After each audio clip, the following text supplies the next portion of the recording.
Hello and welcome. You're watching UTV Live at 6. Good evening. These are the stories making the headlines. The Health Minister says he's closer to securing hundreds of millions in extra funding and is hopeful that strike action can be avoided. I am optimistic that the Executive will go some way towards helping with that. 5 people abused by the paedophile priest Malachi Finnegan at a school in Newry get a total of over £1.2 million in damages. The Secretary of State rejects unionist criticism of legacy legislation and insists it will provide protections for veterans. And I'm at this County Derry school where there's not 1, 2, but 3 sets of twins starting this year. And it's going to stay rather cloudy over the next couple of days, but there is a change on the way over the weekend. I'll have all of the details later in the programme.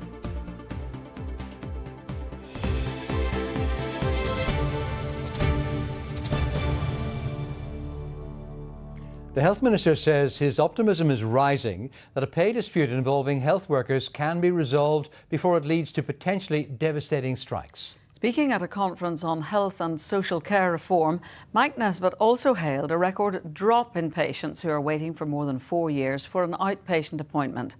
That progress is being made despite his department facing a £600 million funding deficit. Sarah McCarran reports. Please welcome to the stage Minister of Health, Mike Nesbitt. The Health Minister takes to the stage before some 700 health professionals. Mike Nesbitt said at a time of unprecedented demand and a £600 million funding deficit, there is some good waiting list news. To date, from the beginning of April this year to the end of August, over 100,000 red flag or time-critical patients have been seen, diagnosed or treated, utilising waiting list allocations across the Trust and indeed with the independent sector. But he acknowledged there could be a hit to this progress if a staff pay dispute is not resolved. A £200 million package for a pay uplift was agreed earlier this year, but the money for it has not been found so far. Well, I think if, for example, if the RCN brought the nurses out with no derogations, it would have a devastating impact on our ability, particularly in acute hospitals, to deliver good outcomes.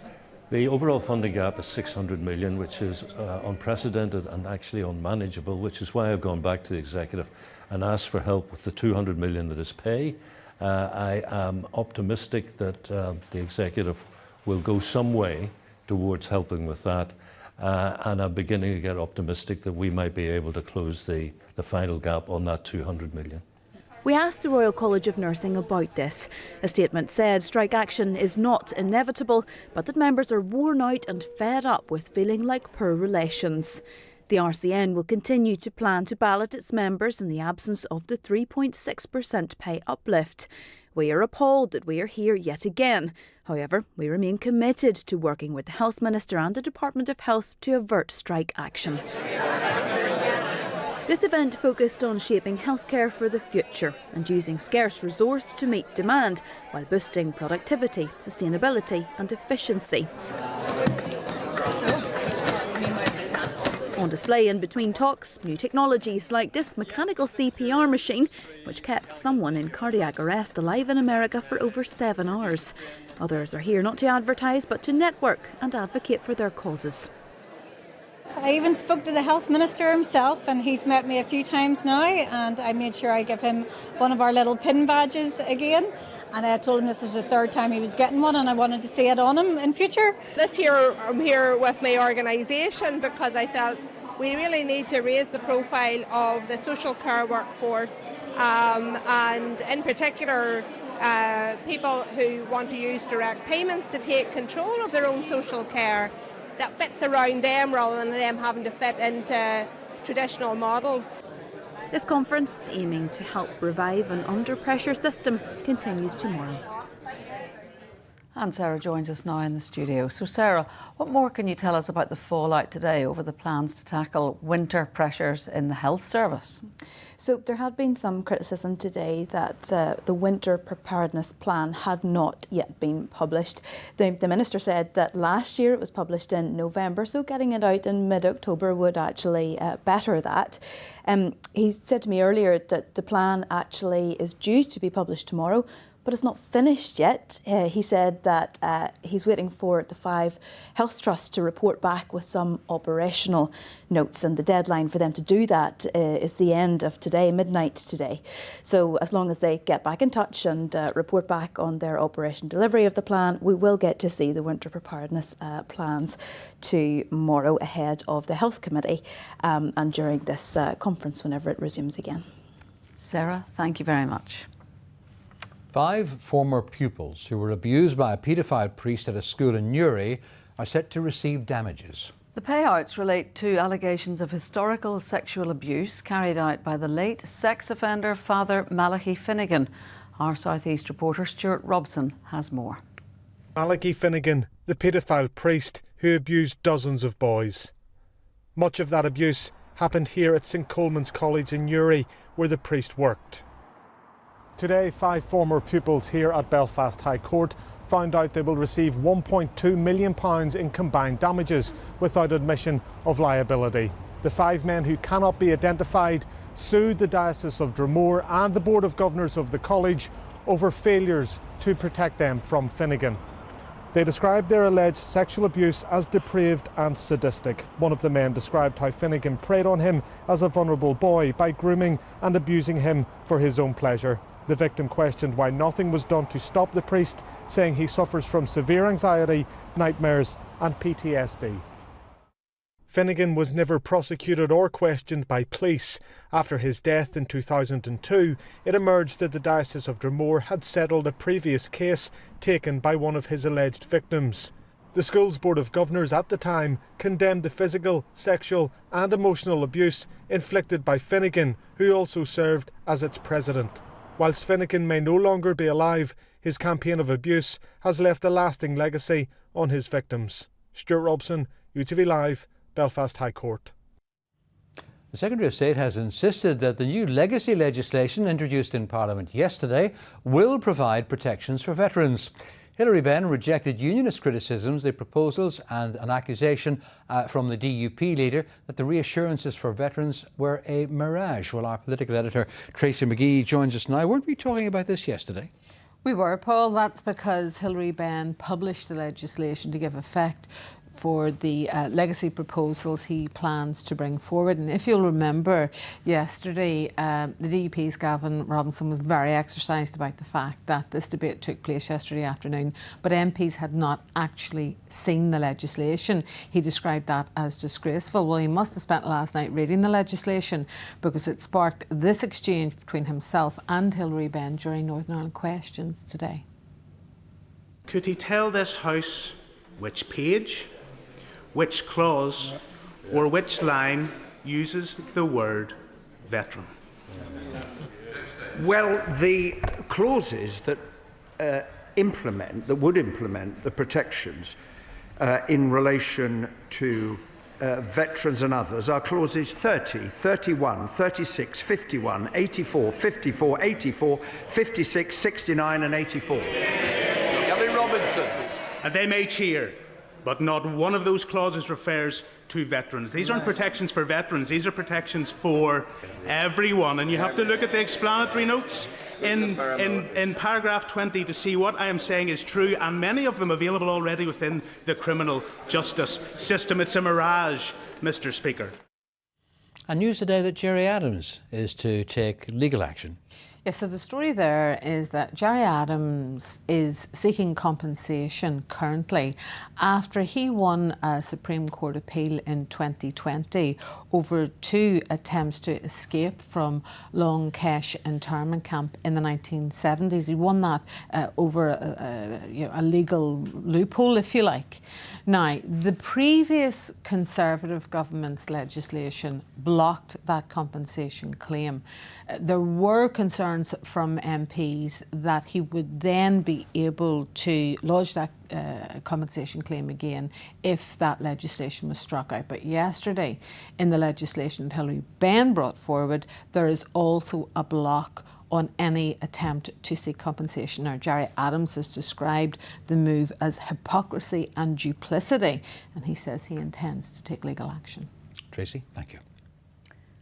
A House of Lords committee has called for urgent action to deal with the Windsor framework arrangements. A report from the Northern Ireland Scrutiny Committee described post-Brexit arrangements, which were designed to provide oversight for businesses and politicians here, as overwhelmingly complex, insufficient and impossible to navigate. I spoke to Lord Carlisle, the chair of the committee, earlier today. Lord Carlisle, how damaging are the post-Brexit arrangements for businesses here? They're confusing. They're not necessarily damaging. There are some benefits, but the committee reached the conclusion that they should be simplified, that the results of the Windsor framework should be simplified for business, and we're advising that under the supervision of Cabinet Office, a one-stop shop should be set up to which businesses in Northern Ireland can make contact and obtain quick answers to their problems. Yes, you raise concerns in the report about the mechanism in place to help businesses, the Trader Support Service. What are the issues there?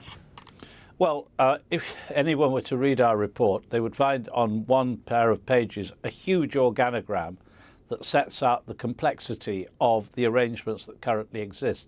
They need to be simplified so that a business person in, say, Newry, where we visited, can telephone the one-stop shop and say, I've got a problem with the conditions under which I can obtain raw materials from Great Britain, say, can you help us to solve it? And that should be done readily. The Windsor framework was created as a political fix, and it did not really work out what was the consequences that were going to be for stakeholders in Northern Ireland. We have focused on real people's problems. Now, much has been made of the Stormont break. Do you believe it gives Stormont proper democratic oversight? I believe that the Stormont break, in the mind of some people, gives Stormont democratic oversight. Others said to us that it's merely performative, that it's symbolic. My view is that both could be right, and it actually provides a political compromise which will be used rarely, but is there available for use. I'd be interested to know, do you detect a willingness in Westminster to fix these problems, and what will happen if they aren't addressed? There is certainly willingness to fix the problems. I think both the Secretary of State for Northern Ireland and the Minister for Europe, who both spoke to us, are ready to read our recommendations with interest so that business and social enterprises working from Northern Ireland and working into Northern Ireland can operate more successfully and with less complexity. If they don't do that, the consequences will be an economic disadvantage for businesses in Northern Ireland, without question. Lord Carlisle, thank you for your time today. The Environment Minister has told the Northern Ireland Affairs Committee at Westminster he's losing patience with the Department for Infrastructure over water pollution. Andrew Muir says that the issue of sewage pollution is of great concern, and he warned that Belfast Lough could become the next Lough Neagh, with calls for the Infrastructure Minister to appear before the group of MPs. The committee was discussing the environmental situation of Lough Neagh. Sarah O'Kane reports. It could take decades to sort out the crisis at Lough Neagh. Today, though, the Environment Minister faced questions from MPs about what is or isn't being done now to save the lough. Blue-green algae was back again this summer. Andrew Muir told the Northern Ireland Affairs Committee 14 out of the 37 actions of the Lough Neagh recovery plan have been delivered, but he has concerns about the ongoing water pollution. I think you, in fairness, have tried to expand the culprits, if we can put it that way, to include Northern Ireland Water, and yet Northern Ireland Water are not answerable to you. Do you think the Department for Infrastructure Minister has questions to answer and should be made available for this committee? The issue of sewage pollution is an issue of great concern for me, not just in relation to Lough Neagh, but also in other water bodies, such as, for example, Belfast Lough. Belfast Lough is fast becoming the potential to become the next Lough Neagh in Northern Ireland. I'm fast losing patience with the Department for Infrastructure in regards to this issue of sewage pollution. But it's important everyone plays the role. And yes, I think it would be useful if the Minister for Infrastructure would become in front of your committee.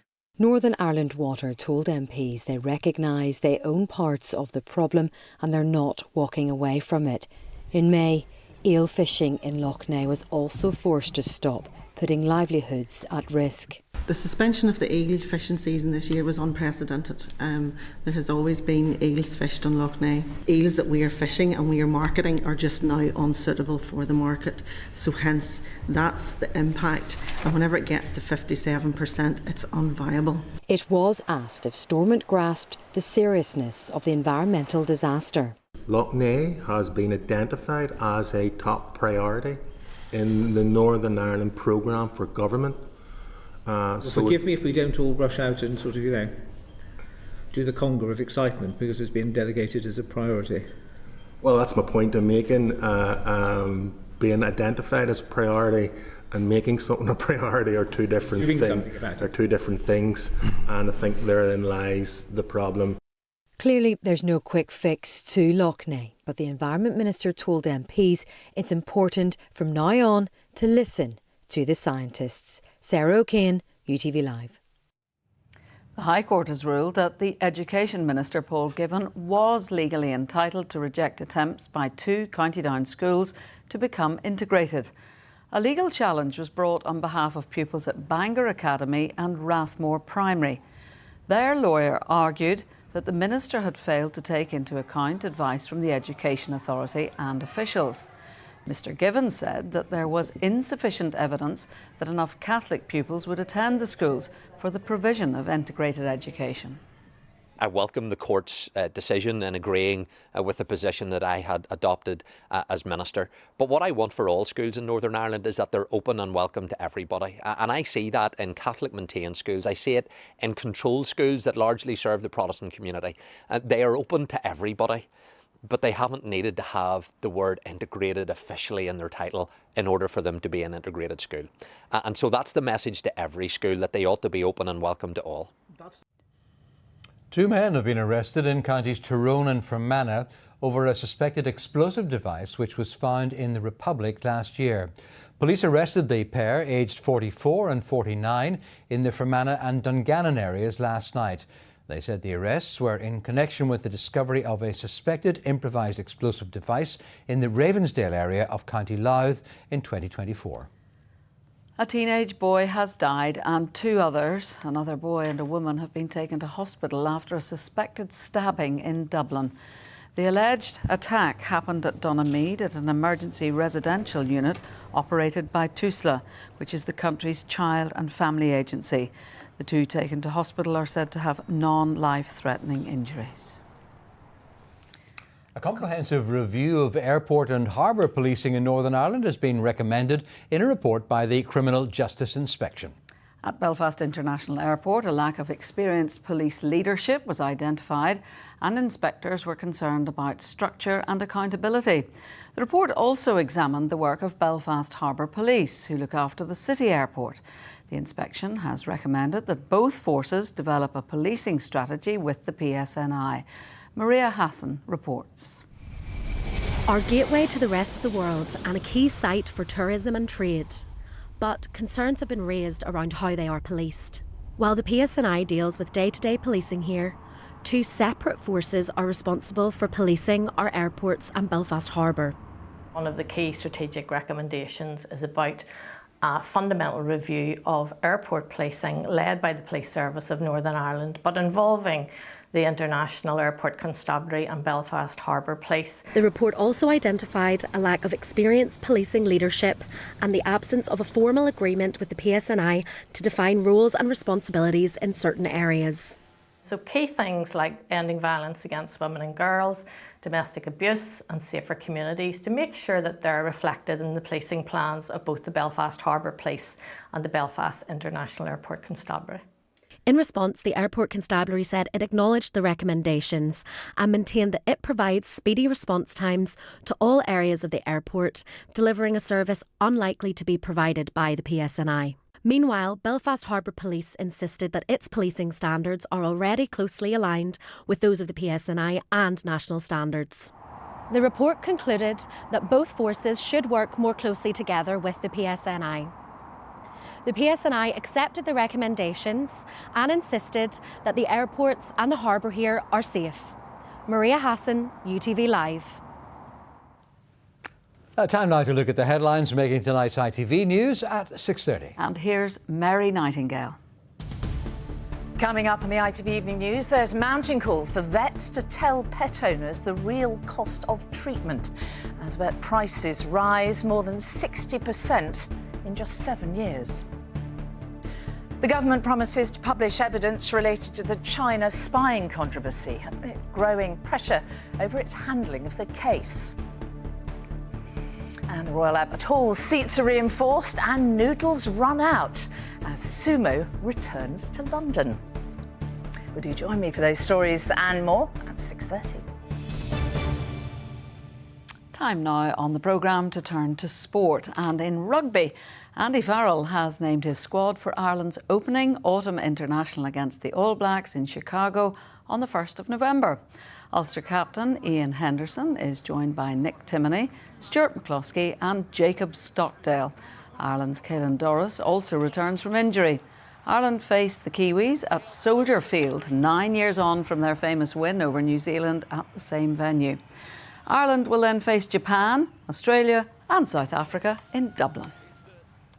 The Republic of Ireland kept their slim World Cup hopes alive with a 1-0 win over Armenia at the Aviva Stadium in Dublin last night.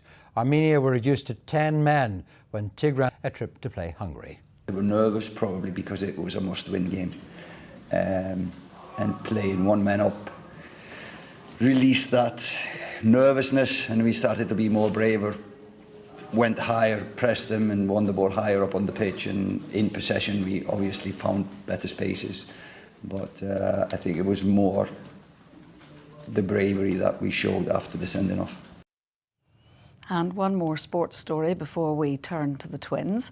Ice hockey and the Belfast Giants rounded off their Champions Hockey League campaign in style with a 2-1 win over Swedish side Brynäs at the SSE Arena last night. Goals from Ryan Smith and Nicholas Gay gave Adams Keefe's side both points. We're still a team that's learning how to win right now. You know, it's funny to say that as a team that, you know, won 2 trophies last year, but you know, it's a new group, and we have to learn how to win together, and we have to learn how to win all different sorts of ways and find our true identity as a group. We're working towards that. You know, that's the truth. Now, they have a serious case of double vision at one amazing school in Limavady. St Matthew's Primary is celebrating having not 1, not 2, but 3 sets of twins in the same class. And who better to send back to school than our reporter Jordan Moore?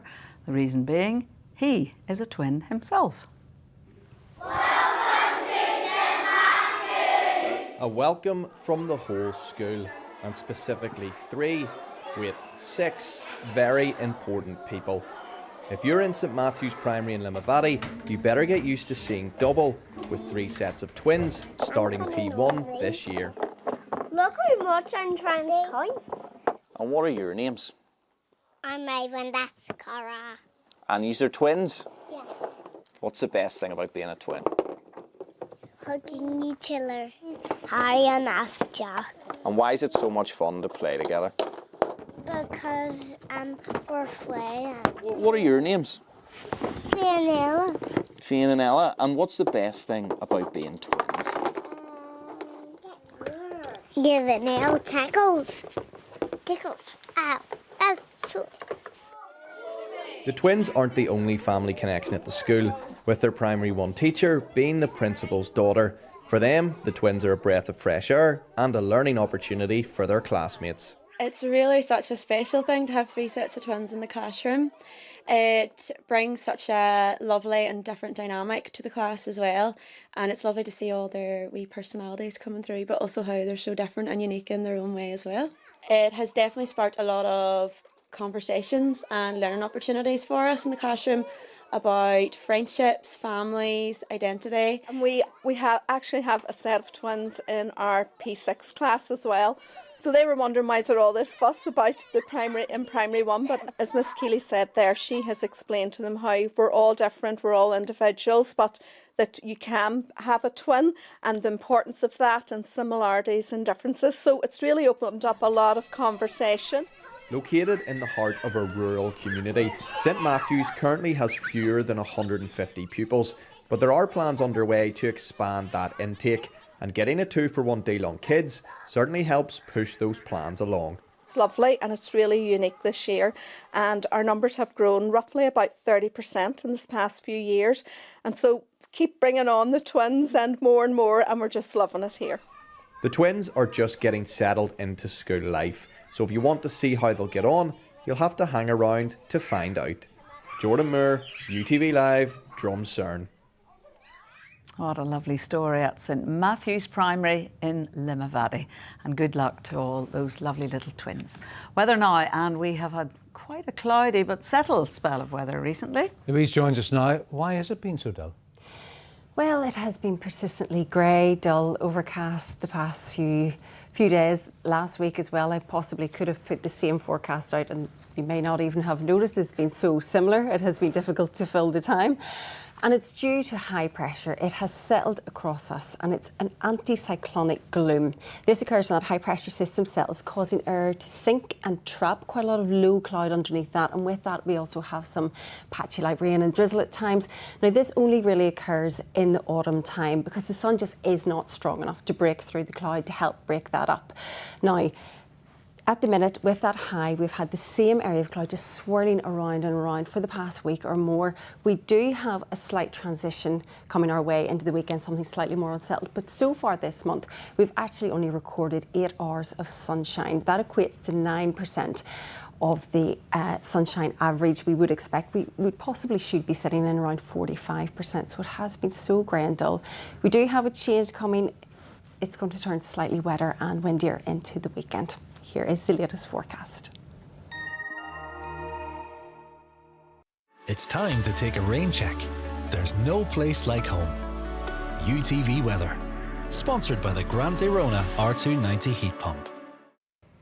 So it was another grey, dull and overcast day. We do have a change on the way with some unsettled conditions into the weekend, but ahead of that, high pressure will continue to dominate, keeping things largely settled, albeit rather grey, dull and overcast. We have quite a lot of cloud trapped under that high. It's slowly starting to edge off towards the northwest. We have that low pressure system slowly starting to edge in as we head towards the weekend, bringing some wet and potentially windy conditions through Saturday and Sunday. Tonight it will remain largely dry and cloudy, quite dull and overcast. Where we have any breaks in the cloud, we could see some patchy mist and fog patches forming as we head towards dawn. Some hill fog over the tops of the moorings. Temperatures only falling a few degrees lower than today's temperatures, lows of around 9 or 10 degrees Celsius. So a mild start tomorrow morning, a grey, dull and overcast one. Some mist and fog patches lingering for a time, but they should clear away quite quickly. Where we have the thickest cloud tomorrow, we could see the odd spot of light rain and drizzle, but for most places it should stay dry. Feeling quite cool and chilly though under all of that cloud cover. Temperatures struggling to highs of 11 or 12 degrees Celsius. Across the rest of Ireland, a very similar story. Grey, dull day, overcast skies, the odd spot of rain here and there. Wind staying light and temperatures reaching highs of around 15 degrees Celsius. Could be a few brighter breaks in the cloud across the southwest, so it could feel quite pleasant in any of those sunny spells. Over the next couple of days, staying largely fine, dry and settled, albeit rather cloudy and dull. Then we see that slow transition to something slightly more unsettled as we head through the second half of the weekend. Bye-bye. UTV Weather, sponsored by the Grant Arona R290 heat pump. That's the way it is in Northern Ireland this Wednesday tea time. I'll be back with the next local bulletin at 10:30. The ITV Evening News continues now with Mary Nightingale, but from Paul and me, and of course the whole team behind the news here at UTV. Have a very good evening. Good evening.